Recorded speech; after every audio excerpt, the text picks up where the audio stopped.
Putang ina ninyong lahat. Martin Romualdez, Lisa Marcos, Bongbong Marcos.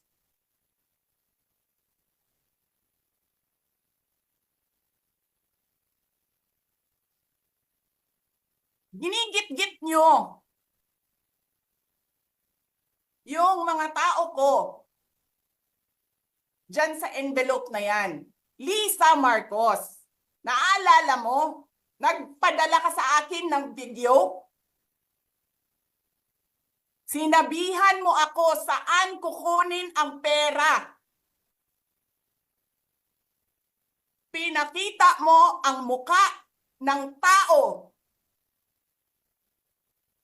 doon sa video message mo. Hi,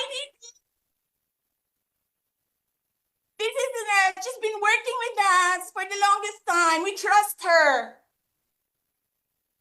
You sent me written instructions about money. Millions a month. Anong nakalagay doon sa envelope? DepEd.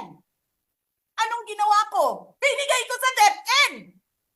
Putak na mukha.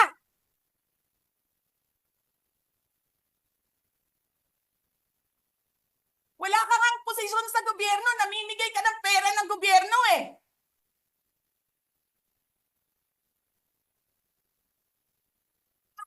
Sisirain mo yung tangal ng mga kasama ko sa Office of the Vice President.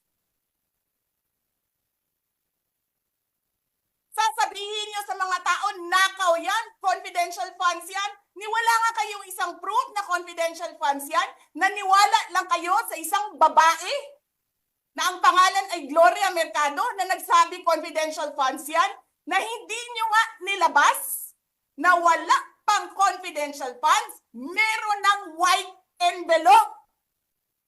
Kasi 2022 pa lang, tangina mo ka,